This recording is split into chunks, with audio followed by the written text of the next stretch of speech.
resumen de dos, del día 1 al día 15 de julio.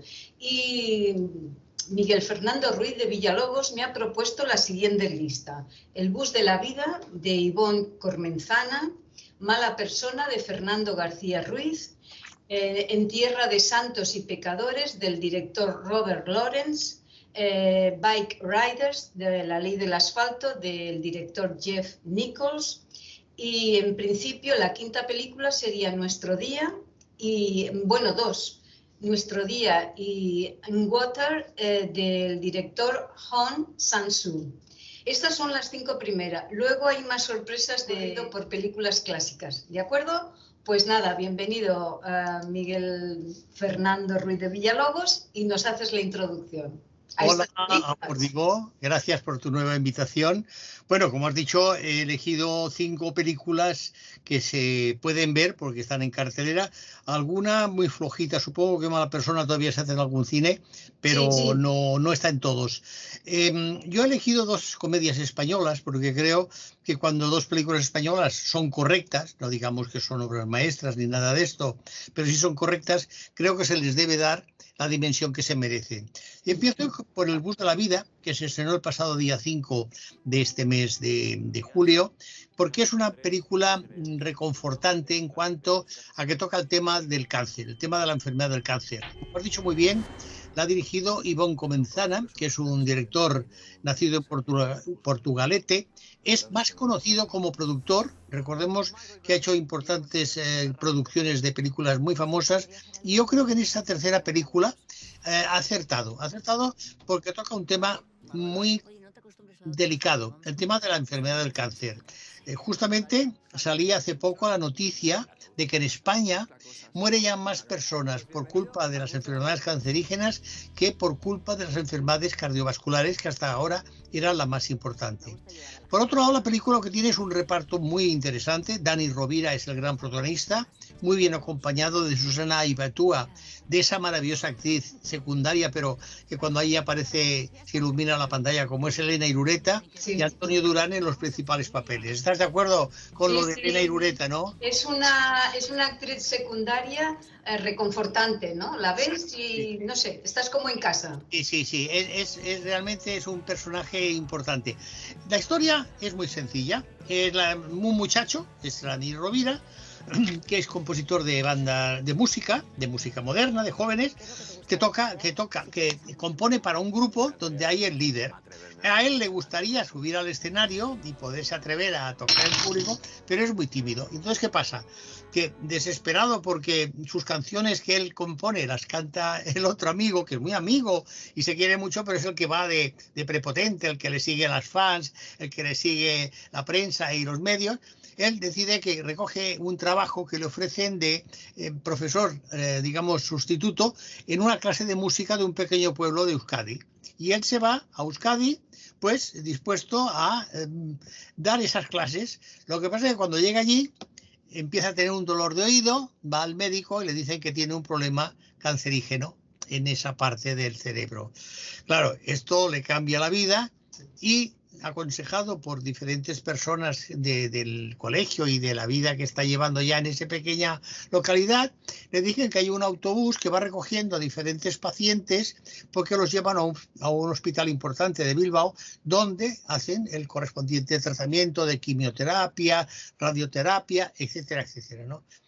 Hay también la amistad con una muchacha que es la que le ha cedido un piso para que pueda estar viviendo mientras está dando esas clases como sustituto, que es el personaje que interpreta muy bien también, por cierto, Susana Ibaitúa, que resulta que es la conductora de ese autobús, que lo llaman el autobús de la vida. ¿Por qué? Porque lleva a esos enfermos ese trayecto. Y a partir de aquí, la película, que tiene una bonita banda sonora, se escuchan muchas canciones supuestamente compuestas por el personaje de Andrés, que es el que interpreta a Dani Rovira, se convierte pues en una película sobre la solidaridad, sobre la amistad, sobre el esfuerzo, hasta el punto de que él en un momento determinado se cree capaz de volver a Madrid y de volver a poder actuar en público y salir al escenario, ¿no? Lo que pasa es que después la realidad de su propia enfermedad y de su propia persona digamos, de sus dificultades para enfrentarse al gran público, pues hace un cambio radical. Pero la película es muy interesante. Para mí es una comedia sencilla, atención, dura 1 hora 38, pero está bien interpretada, está bien montada. Tiene ritmo narrativo, que es lo importante. Tú sabes que el ritmo en una película es fundamental. Es fundamental. Y yo la aconsejaría sin ningún tipo de vergüenza, ¿no? Por lo tanto, creo que esta es una película que vale la pena buscarla en cartelera e intentar ir a verla. Y voy con otra comedia, es muy diferente. Esta es una comedia que hace pensar también. Es decir, a mí, y como supongo que a ti, porque hemos hablado tú y yo muchas veces más allá de estas charlas digamos, de intercambio de imagen y opiniones, a ti te gustan también las películas que te dicen algo, ¿no? Las películas que además de que te pueden hacer reír, que te pueden hacer sufrir, si es una película, un thriller de suspense, o te hagan sufrir si es de terror, o te diviertan si es una comedia, las películas tienen que hacer pensar, ¿no? Mala persona, que ha dirigido Fernando García Ruiz, con guión de Santos Mercero, el hijo del famoso Mercero, y de Daniel Padrón, cuenta con un reparto también de lujo, porque está Arturo Valls, que a mí, a ver, es una persona que respeto, pero como presentador en televisión nunca me ha llamado la atención, y como actor tampoco. Y en cambio aquí hay que reconocer que está muy bien, porque el personaje de Pepe, que es su nombre y el personaje central de la historia, le va como anillo al dedo, le va muy bien esa especie de hombre que hace favores a todo el mundo, amable, cariñoso con el barrio, ¿no? Está muy bien acompañado de Malena Alterio, otra actriz también, como el caso de Irureta, magnífica, más acostumbrada a personajes, digamos, protagonistas, que aquí hace el papel de su mujer. Bien aparece Julián Villagrán, José Corbacho, que hace un papel de sacerdote muy divertido, Teresa Lozana. Es decir, un buen reparto de personalidades del cine español. Lo que pasa es que esta película, que parecería una tontería de Mala persona, sí que hace una reflexión sobre el hecho de que Pepe, que es una muy buena persona, tiene que ir a un entierro de un amigo que ha muerto del barrio, ¿no? Y se da cuenta del dolor que esa muerte provoca entre sus seres queridos. Entonces, en un momento de desesperación, piensa: yo no quiero que me lloren cuando me muera, ¿no? Y está muy bien porque la película empieza con un discurso del personaje de José Corbacho, que hace de cura, hablando de una persona que era buena y se ha convertido en mala persona, ¿no? Y es porque Arturo Valls, el personaje de Pepe, aconsejado por un mal amigo, le dice: tú lo que tienes que hacer es convertirte en mala persona. Dice, porque si te conviertes en mala persona, nadie te va a llorar.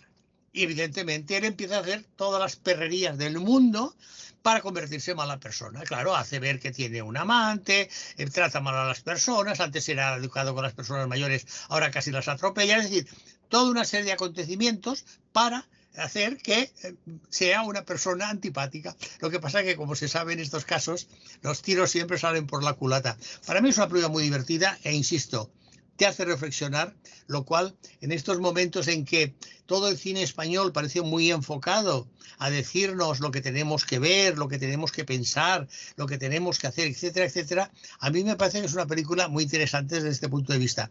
Me parece que la hacen ya en pocos cines, con lo cual hay que mirar la cartelera para saber si la siguen haciendo y saber de qué va. Y vamos con otra película, en este caso... Te voy a interrumpir o te voy a hacer una anécdota. Yo prefiero el diálogo, o sea que tú me interrumpes lo que quieras. No, es que en Mala persona hay este tema, y hace poco he estado viendo un documental de una chica que se llama Visila Bokoko, que es vive en Nueva York, es de origen africano, y por circunstancias de la vida tuvo que volver a un entierro de su abuela, ¿no? Una abuela de 90 y tantos años, ¿no? Y entonces ella vio que toda la familia estaba súper contenta y ella no podía aguantar sus lloros, ¿no? No podía. Y la familia le decía: ¿pero por qué lloras? Si ha vivido 90 y tantos años feliz, contenta. No llores, que traes mala suerte. Bueno, son diferentes formas. A ver, el duelo a los 94 años es un regalo de la vida.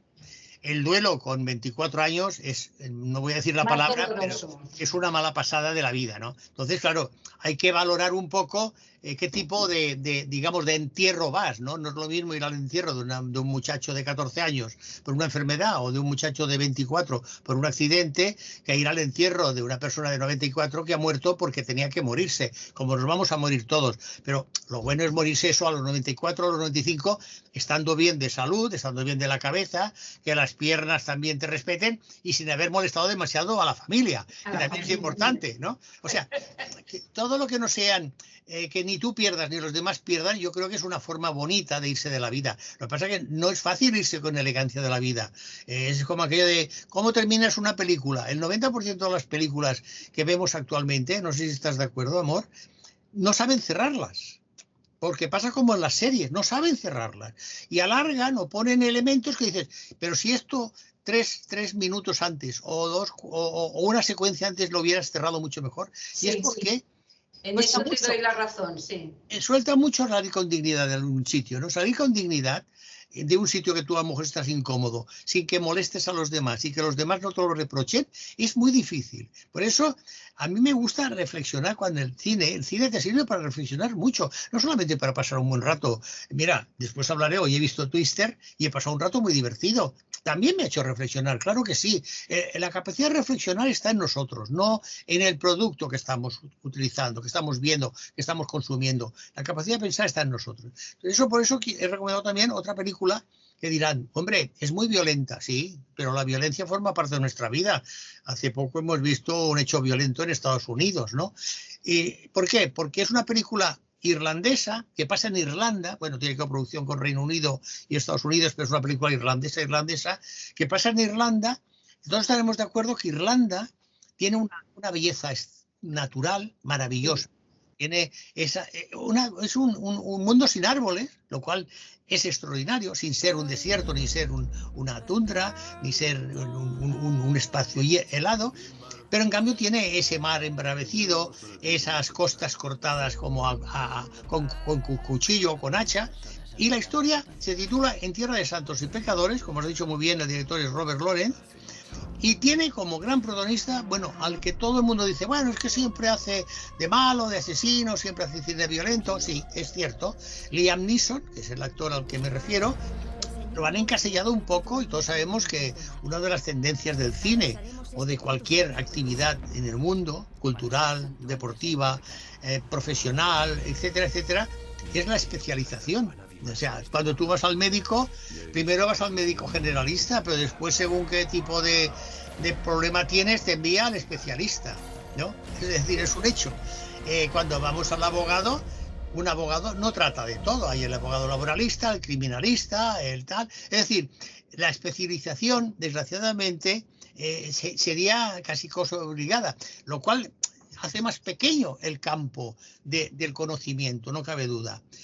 Una de las ventajas de la crítica de cine, pongo el ejemplo que tú y yo, dentro de nuestra modestia y de nuestra forma de entender, practicamos, es un tipo de actividad que nos permite ampliar mucho más nuestros conocimientos, porque cuando hablamos de una película, si está basada en un libro, nos interesamos por la novela, o si está basada en un hecho histórico, nos interesamos por el hecho histórico, si no lo conocemos, y si lo hemos oído o lo tenemos olvidado, lo repasamos. Es decir, el cine en cierta medida te motiva a hacer muchas cosas que no harías con otras actividades, ¿no? Entonces, Liam Neeson hace el papel de un asesino profesional, de un asesino que cobra por matar, que vive en un pequeño pueblecito. Pero la película se inicia, está ambientada en el Irlanda de los años 70, todos sabemos que es ese terrible momento de la famosa guerra y la famosa presencia del IRA, donde hay un atentado del IRA y cuyos ejecutores, entre los cuales hay una mujer, huyen rápidamente de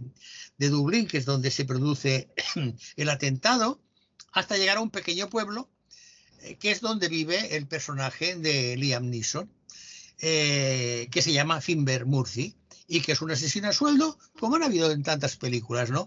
Lleva una vida tranquila, lo que pasa que de vez en cuando acepta encargos, ¿no? De uno que vive allí, que es una especie de mafioso, de mandamás, que es muy curioso. Para mí el personaje que interpreta muy bien el actor, me parece que es el actor Colman Meaney, a mí me parece, perdón, Jack Gleason, a mí me parece que es muy interesante porque recuerda mucho a los generales o a los políticos que desde su poltrona organizan el mundo, ¿no? Yo creo que si hablo con gente que viva en ciudades, estarán de acuerdo que el 90% de las decisiones urbanísticas y de circulación y de, digamos, de estudio de la ciudad se hacen desde un sillón, no se hacen desde el lugar in situ que se dice, ¿no? El in situ me parece que es muy importante. Y lo más triste es que como se está en este sillón, tampoco se piensa que podrías consultar los que están in situ. Por ejemplo, cuando tú decides un cambio de sentido en una calle, pues preguntar a los que reparten, a los taxistas, a los conductores habituales, a los que tienen parking y entran y salen por allí. Es decir, el concepto de que el sillón, que es lo que hace el personaje de este hombre que le dice a Liam Neeson, tienes que matar a fulanito. Pues son estos asesinatos por intereses, que él cobra también una cantidad y paga otra cantidad a ese asesino a sueldo, ¿no? La película está muy bien, es violenta, pero también está bien porque en un momento determinado Liam Neeson decide que ya no quiere ser más asesino a sueldo, no quiere asesinar a nadie más, vive ya tranquilo, tiene una vecina con la que siente una cierta atracción, aunque es mayor y tiene un marido enfermo con una enfermedad terminal, y un buen día, para ayudar a una niña, se mete en una especie de enfrentamiento con esos 4 miembros del grupo de Lira que se han escondido en esa ciudad. Es también curioso la amistad que tiene con un policía que resulta que es menos policía de lo que parece. Es una película muy interesante, llena de reflexión sobre hasta qué punto el violento puede, digamos, rectificar su violencia y aplicarla en elementos buenos. Y a mí es una película que me gustó mucho. Yo diría que de las que he visto este año estaría entre las 10 o 15 mejores que he visto según mi gusto. A muchos compañeros no les ha gustado tanto, pero ya sabes que el cine va un poco por gustos y va un poco por emociones, ¿no? Pero a mí me ha interesado mucho. Entonces, la damos por muy positiva. Para mí es una película positiva que creo que se puede ver, un gran trabajo de todos, especialmente de Liam Neeson, pero también los que hacen los terroristas están muy bien. Yo la recomiendo, vaya, sin demasiada vergüenza. Siempre digo que cuando se recomienda una película puede ser que a veces te salga rubor en la cara, por decir, la recomiendo, pero lo mismo nos gusta, ¿no? La próxima que quiero, estas dos que hemos dicho, estas tres, una se estrenó el día 5, que era El bus de la vida, sí. Mala persona y En tierra de santos y pecadores el día 3, se avanzó al miércoles, y ahora vamos a hablar ya de los estrenos del día 12, que fue el día que tú nos comentabas que habías vuelto de tu semana vacacional. Bueno, el día 12 se hizo una película muy interesante también. A mí me interesa mucho porque yo soy de los que creo que todo lo que te informe sobre momentos históricos es importante. Se titula Bike Riders, la ley del asfalto, como has dicho muy bien. Su director es Jeff Nichols, es un director muy interesante. ¿Y qué es lo que explica esta película que está basada en un libro de un tal Denny Lyon? Sí. ¿Qué explica? Denny Lyon, sí, sí. Pues habla de lo que aparece en los años 60 en Estados Unidos. Recordemos que en los años 60 aparece también en otro momento, en otro espacio de la geografía estadounidense, el movimiento hippie, que se está produciendo la guerra de Vietnam, con lo cual hay todo aquello de no a la guerra, sí a la paz. Pero también aparecen los moteros. Los moteros, que es una actividad en motos de grandes cilindradas, primero como, digamos, como clubs, y después se convirtieron en verdaderas bandas, ¿no? Esto coge de los años 60 a los 70 y explica la historia de un club de este tipo, donde se reunían pues todos los aficionados a las motos, cosa que, como sabéis muy bien, se ha pasado a Europa. En Europa hay una gran tradición ya de moteros, en España ni te digo, yo conozco algunos muy moteros de Harley Davidson, de sus chaquetas de cuero con sus marcas, muy americano, pero que es cierto, ¿no? A mí me parece una película estupenda, sobre todo porque tiene la actriz Jodie Comer, que es un poco la que explica la historia a través de la entrevista y de las fotos que le va haciendo un joven que quiere escribir un libro, que seguramente el personaje es el Denny Lyon, que quiere escribir un libro sobre este grupo de moteros, ¿no? Hay que decir que también está muy bien acompañada de Austin Butler y de Tom Hardy, que están los dos magníficos, pero en general es un grupo, es violenta también. Todos sabemos que estos clubs pasaron a ser bandas, y bandas donde hubo droga, hubo violencia, hubo de todo. O sea, todos los males se centraron en este grupo que se llamaban los Vandals, los Vándalos, y que fue el que seguía a este muchacho haciendo entrevistas a Jodie Comer, al personaje de esta mujer, que un buen día conoce a uno de esos moteros y bueno, lo que pasa con el amor. El amor es ciego, se enamora de él y tiene que sufrir muchas cosas. Para mí es una película muy en la línea de las películas de Scorsese y de Coppola. Me parece que es una película que explica muy bien el momento que vivía Estados Unidos en esos años 60. Por un lado, insisto, la aparición del hipismo, el movimiento hippie que todos sabemos se trasladó después también a Europa, igual que los moteros. Es curioso la influencia que tiene la cultura y buena parte de la historia de Estados Unidos en el resto del mundo. Y después también el hecho de que había la guerra de Vietnam y por lo tanto hay un momento, por ejemplo, hay un personaje que yo con algunos compañeros me han dicho, bueno, es que también había la guerra de Vietnam y no hablan de la guerra de Vietnam. Digo, hombre, sí, hay un personaje que viene de visitante para ser del grupo de los vándalos, que resulta que quería ir al ejército, pero no lo han dejado porque era un alcohólico, etcétera, etcétera, era un violento y no lo aceptan, ¿no? Con lo cual, sí que se habla de la guerra de Vietnam, porque él está todo el rato diciendo, sí, solamente quieren a los blanquitos. Él no es que sea negro, no es afroamericano, pero es un personaje ya mayor, quiero decir, no es un joven, como diciendo que a Vietnam se llevaban la carne fresca para que fuera ejecutada allí, que en el fondo no va. Con lo cual, vuelvo a insistir, que todo son interpretaciones y muy personales mías. Yo entiendo que el que a lo mejor vea la película diga, ostras, este señor se está imaginando lo que no se dice. Bueno, es posible, pero yo creo que precisamente la obra de arte, como puede pasar con la música, como pasa con un cuadro, como pasa con un poema, es un poco el receptor el que tiene que darle una dimensión, que seguramente no es la que quiso darle el autor. Todos sabemos muchas anécdotas de Hitchcock, que cuando le hicieron aquel famoso libro de entrevistas, profesor Truffaut, le decían cosas que él decía, no, pues yo no quise decir esto, ¿no? Entonces, claro, el cine tiene esta ventaja, el cine, la literatura, el teatro, la música, que cada receptor interpreta y da una dimensión a lo que está viendo y a lo que está escuchando o lo que está pensando, ¿no? En este sentido, yo recomiendo la película, me parece uno de los estrenos también importantes del año, con lo cual vale la pena también acercarse al cine, que esta sí está para verla. Y vamos con una película muy curiosa, y vamos a ver, esta sí que no la voy a recomendar para todo el público, no porque no crea que todo el público no la pudieran ver, pero claro, el director surcoreano Hong Sang-soo es un director muy especial, y lo digo sobre todo por la segunda película que justamente se estrena este próximo día 17, es decir, este miércoles 17, porque los estrenos se han avanzado al miércoles 17, que ha hecho dos películas muy curiosas y que se estrenan prácticamente con una semana de diferencia. El día 12, estoy hablando de los estrenos del día 12, ya se estrenó Nuestro Día. Es una producción de Corea del Sur del año pasado, dura 1 hora 24, es decir, no llega ni a la hora y media. Está muy bien.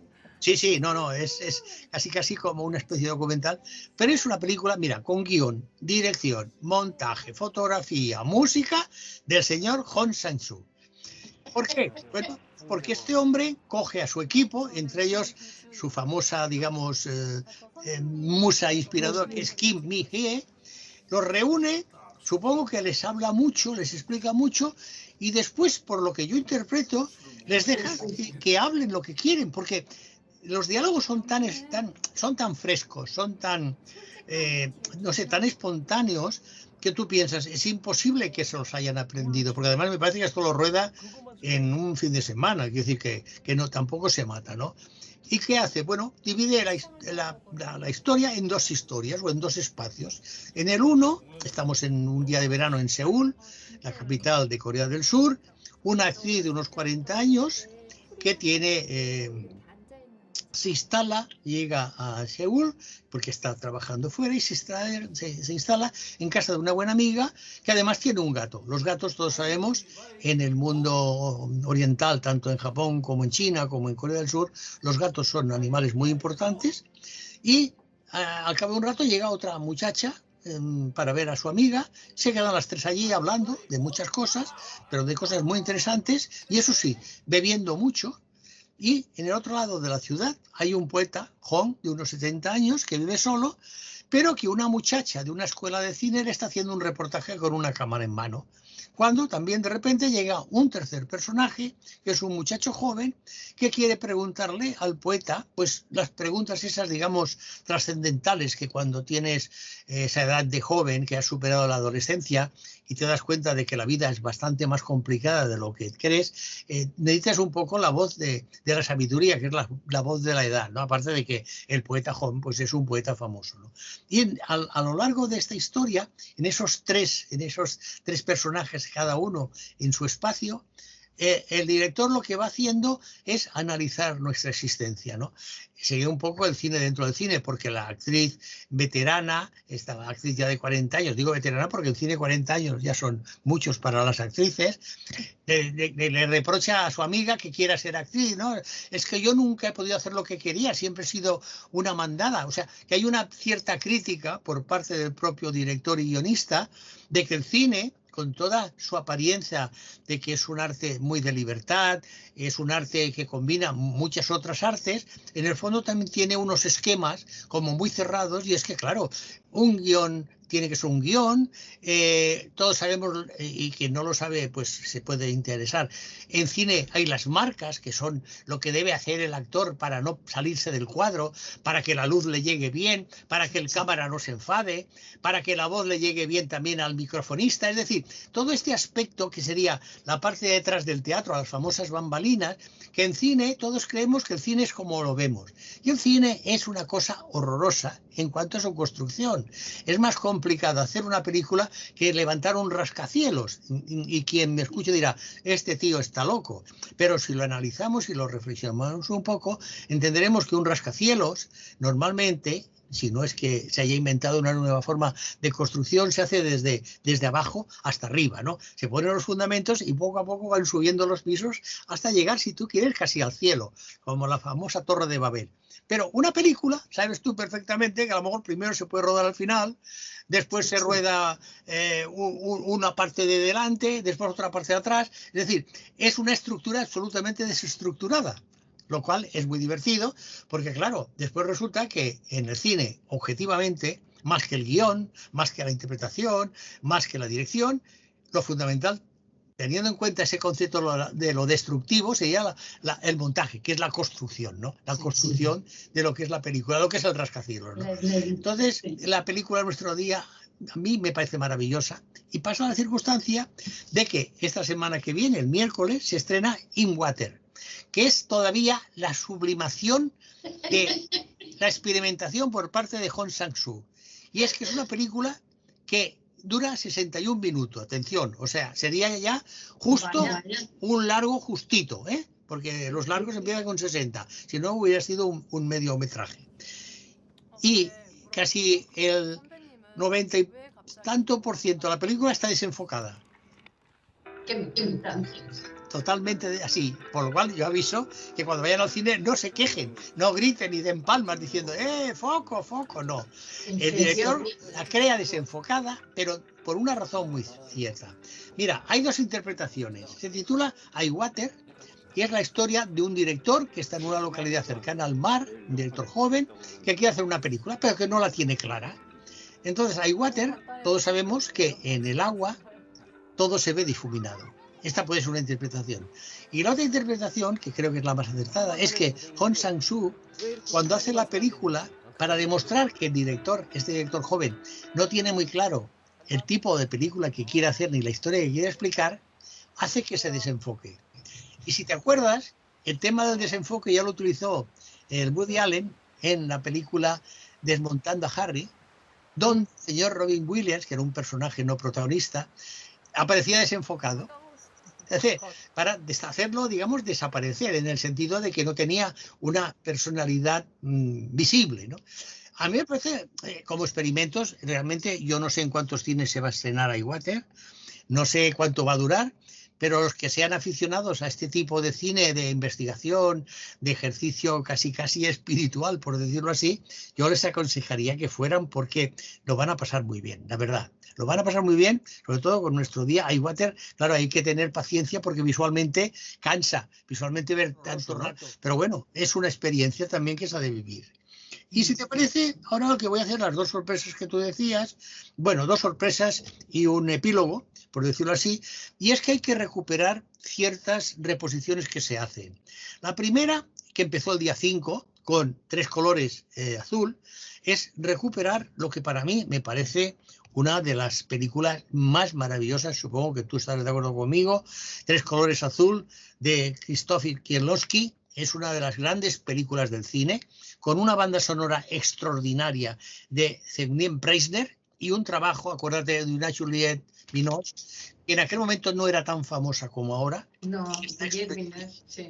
Toca el tema del duelo y recordemos, es la historia de una mujer cuyo marido está componiendo una partitura para un concierto muy importante, muere en un accidente y ella tiene que tramitar ese duelo queriendo recuperar y queriendo editar la música que él estaba terminando, a punto de terminar. Película magnífica. Esta película, que es del año 92, tuvo prácticamente 2 años después continuación en Tres colores blanco y Tres colores rojo, rodadas en el mismo año de 1994. ¿Por qué tres colores? Bueno, porque son los tres colores de la bandera francesa, que claro, ¿qué quiere decir? Pues libertad, fraternidad y no sé qué más. Bueno, los tres elementos famosos de la bandera francesa. Yo creo que es obligado verla, porque ya digo, es una trilogía. Ríete tú, con todos mis respetos, o compárala con El Padrino, ¿no? Yo creo que es quizá la parte más floja sea Blanco, que justamente se estrenó el día 12, y Rojo vuelve a tener la calidad, para mí, no llega a la altura de Azul, pero vuelve a ser más interesante. ¿Por qué? Porque Blanco se dedica más a la parte sarcástica de una historia sobre una pérdida de amor, y Rojo es también más profunda, como podía serlo Azul, ¿no?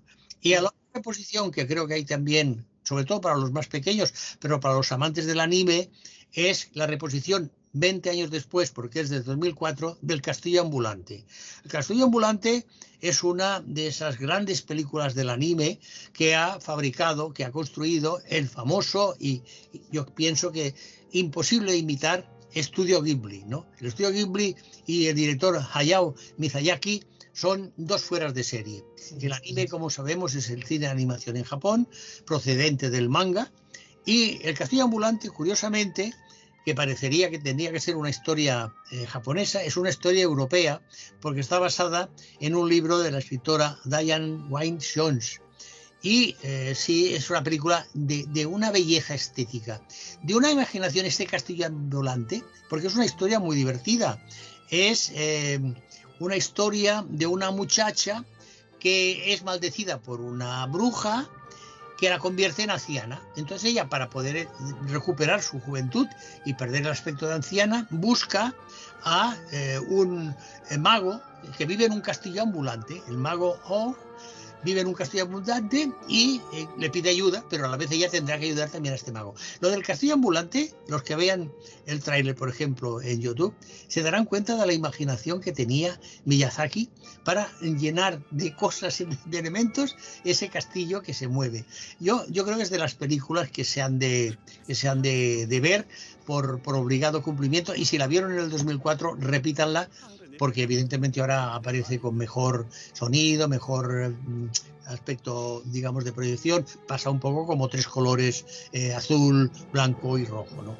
Y finalmente cerrar con un anuncio para el día 17, porque llega esa nueva versión modernizada, llena de efectos especiales, de Twisters. Acordémonos que Twisters fue una película del 96, perdón, donde se seguía a un grupo de, digamos, meteorólogos, de aficionados y de aventureros que seguían a los famosos tornados, que hay tantos en el centro de Estados Unidos, para estudiarlos y poder, pues, digamos, evitar que cause los graves daños que causa, ¿no? Y Twisters, que para mí ha sido muy entretenida, yo la he visto esta mañana, estamos aquí grabando este lunes 15, es muy divertida. Yo creo que va a ser una de las películas del verano. No digo la película del verano, pero sí una de las películas del verano. Muy bien, pues ha sido un repaso muy puntualizado y además entusiasta, porque realmente esta vez, en esta ocasión, estos 15 días, han habido películas muy recomendables. Sí, sí. Para todas las edades y para todos los gustos. Efectivamente, para todos los gustos y para todas las miradas, con lo cual yo creo que no se pueden quejar y tienen dónde elegir. Dónde elegir, exacto. No he tenido la oportunidad de ver las de Hong Sang-soo. Realmente hay que tener mucha paciencia con este director, pero aprendes también. Cuando sales, al cabo de unos días vas pensando en los detalles que va aportando. Exacto. Y por lo que me dices, en nuestro día me da la sensación que es una especie de que lleva a todos los actores a un balneario, a una casita en el campo. Una casa, sí. Y les canta, y yo creo que les come el coco, porque después los ves actuar y no parece que estén diciendo un texto de guión. Sí.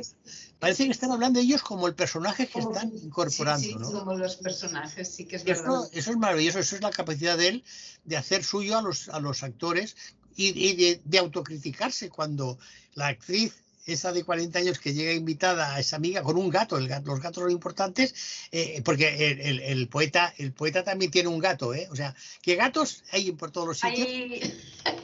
El gato es muy simbólico en China y en Japón, como sabes perfectamente. Sí. Bueno, y en Egipto, ¿no? Me parece que se enterraban. Egipto es la parte, digamos, más cercana a Europa, pero en la parte oriental de China, Japón, Corea del Sur, los gatos, bueno, todos sabemos ese gato que hace así, ¿no?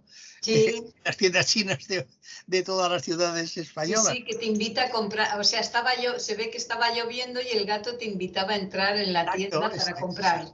Bueno, dice que tiene muchos significados. Sí, tanto. Bueno, pues me parece que hemos cumplido, son 39 minutos. Gracias, Amor, por invitarme una vez más a tus parlanchines. Y ya ves que yo en este sentido siempre hablo demasiado, lo siento. No, yo te lo agradezco porque haces un repaso exhaustivo y además con mucho detalle. Sí, pero mira... Y además que está teniendo bastante audiencia, o sea que yo soy testigo de que gusta el que comentes las cosas. Bueno, yo lo que sí quiero, no es una falsa humildad, quiero decirlo también claro, pero a mí no me gusta molestar a nadie con mis opiniones, con mis formas de ver la vida, de opinar, de creer. Ya lo he dicho antes cuando digo yo quizá exagere, pero bueno, es mi forma de verlo. Si yo, mi forma de entender el cine y de explicarlo, que tampoco es perfecta, ojalá fuera perfecto en algo, intereso a alguien, le hago reflexionar más o le hago descubrir algo que él no había descubierto, yo me doy por satisfecho. Por eso te agradezco mucho a ti, Amor Divo, que me hayas inventado a tus parlanchines, porque me siento muy a gusto. Tú eres una introductora magnífica, que das palabra al invitado, lo cual es muy de agradecer, pero a mí me gustaría que me cortaras más y que incluso me llevaras la contraria. Bueno, si acaso, mira, tú sabes perfectamente que esta semana no me ha dado... No, ya lo sé. No, pero la semana que viene tienes que ir al cine. Sí que he visto Kill Boy. Horrorosa. Mala persona también la he visto, y Blondie, que ya en otra... Blondie me pareció también horrorosa. Blondie ya tengo hecha la crítica con Gabriel, que la tengo ya grabada, pero me dio tiempo de ver esas 3 películas y bueno, hay que verlas, sí. Bueno, pues nada, nos vemos la próxima semana. Dentro de 7 días. Exacto, más estrenos de películas. Gracias.